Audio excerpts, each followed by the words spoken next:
Assalamualaikum warahmatullahi wabarakatuh. Perkenalkan, nama saya Adam Supendi, stambuk F551 18151. Saya membuat video ini untuk menjawab pertanyaan mata kuliah Basis Data kelas C. Berikut ini jawaban yang telah saya rangkum. Saya akan menjawab pertanyaan yang pertama, yaitu mencari 5 tipe file beserta contohnya.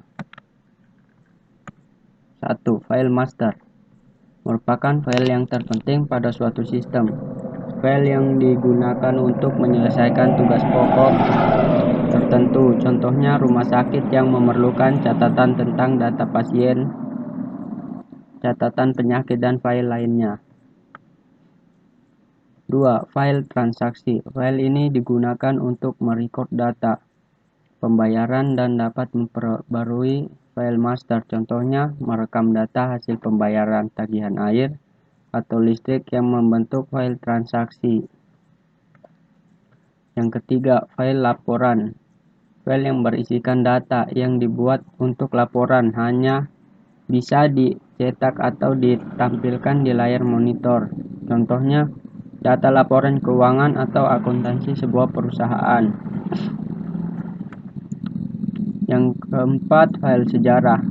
File yang menyimpan data yang telah disimpan dalam bentuk satu periode waktu tertentu yang telah lampau, biasanya untuk menyusun laporan yang bersifat tetap.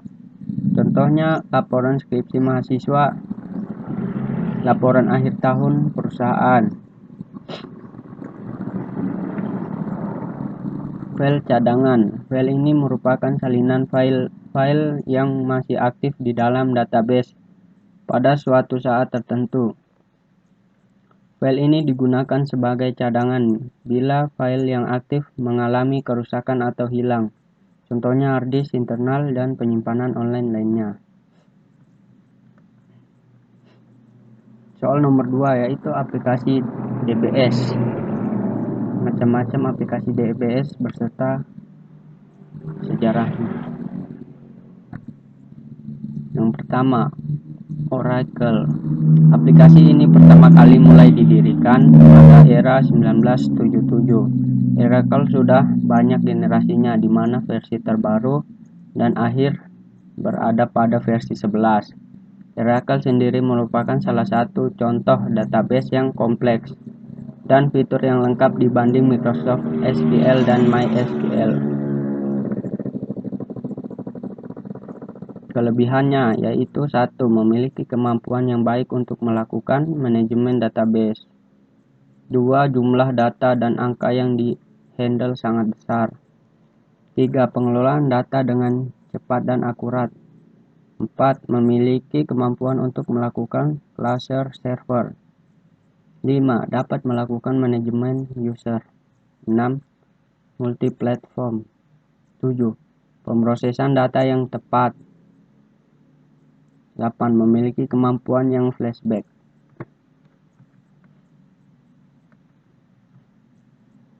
2. Microsoft SQL Server merupakan salah satu Microsoft DBS yang dikeluarkan oleh Microsoft. Pengguna dari Microsoft SQL Server sudah berkembang hingga generasi ke-7 dan memiliki kemampuan untuk beroperasi baik 32 ataupun 64 byte.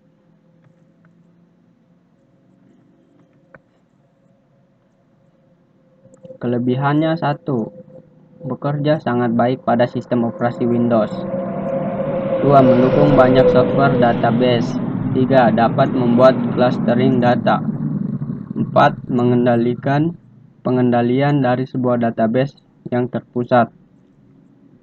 5. Mudah digunakan oleh klien atau user. 6. Memiliki sistem recovery dan restore data. 7. Manajemen password yang baik dan aman. 8. Bisa digunakan di berbagai kalangan. 9. Dapat backup data. MySQL merupakan pengembangan lanjutan dari proyek Unreich yang dikerjakan oleh Michael Manti, Windenes, dan TCX, atau perusahaan perangkat lunak asal Swedia.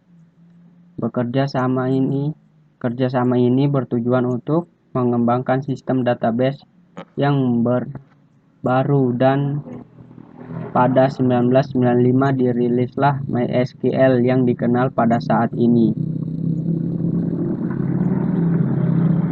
Kelebihannya yaitu 1. Mendukung integrasi dengan bahasa pemrograman yang lain, tidak membutuhkan RAM yang besar, mendukung multi-user, bersifat open source, struktur tabel yang fleksibel, tipe data yang bervariasi, keamanan yang terjamin. Kekurangannya yaitu tidak cocok untuk bermain game, sulit mengelola database yang besar, technical support yang kurang bagus. Mungkin hanya itu saja yang bisa saya sampaikan. Kurang dan lebihnya saya mohon maaf. Assalamualaikum warahmatullahi wabarakatuh.